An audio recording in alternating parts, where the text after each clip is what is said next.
Everyone, Coulomb's law का next question है, two equal spheres are identical charged with q units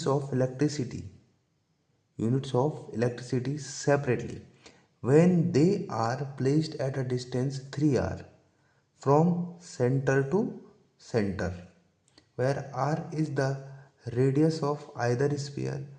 The force of repulsion between them is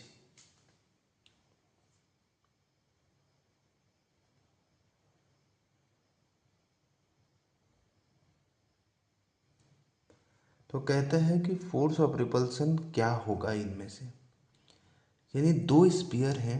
अगर मैं इसका solution देखूं तो मेरे पास दो स्फीयर हैं, आइडेंटिकल है यानी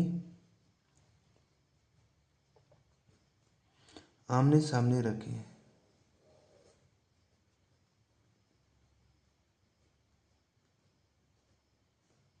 उनके सेंटर से सेंटर तक का जो डिस्टेंस है वो 3r है। अपना इनका रेडियस खुद का वो r है। अब यहाँ पे पूछा जाता है कि उनके बीच force of repulsion between them क्या होगा। अब इनके बीच का जो डिस्टेंस है वो कितना है, 3r। अगर हम इसमें कूलॉम्स लॉ देखें तो k q into Q upon इनके बीच का डिस्टेंस 3r स्क्वायर, तो 1/4 q square upon 9r square. तो ये इजीली वे में हम आंसर निकाल सकते हैं। बट इसमें यहाँ पे एक कॉन्सेप्ट आ गया है, उस कॉन्सेप्ट की वजह से यहाँ पे हमें इसको थोड़ा सा आगे देखना होगा कि आंसर सही है या गलत। तो होगा क्या कि जो कूलॉम्स लॉ है वो सिर्फ और सिर्फ किसके लिए है, पॉइंट चार्ज के लिए वैलिड है। किसके लिए है, पॉइंट चार्ज के लिए वैलिड है।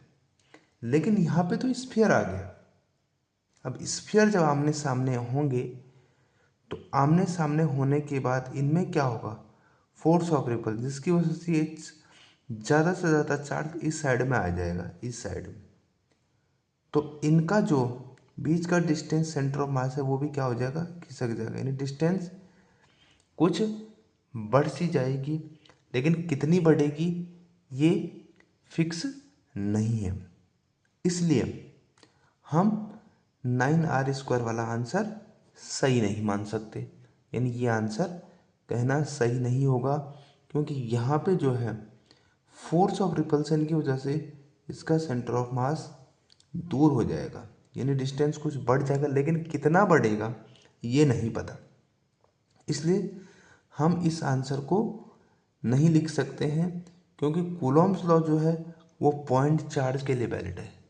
वो पॉइंट चार्ज के लिए वैलिड है, क्योंकि हमें कहा जाता है कि इनके बीच का जो डिस्टेंस है उसके लिमिट है। बीच का डिस्टेंस उसके खुद के साइज से क्या होना चाहिए, वो बड़ा होना चाहिए। खुद के साइज से क्या होना चाहिए, बड़ा होना चाहिए। तो यहाँ पे जो 3r है वो 3r बहुत ज़्यादा बड़ा नहीं है, इसीलिए हम यहाँ पे इसको नहीं लगा सकते।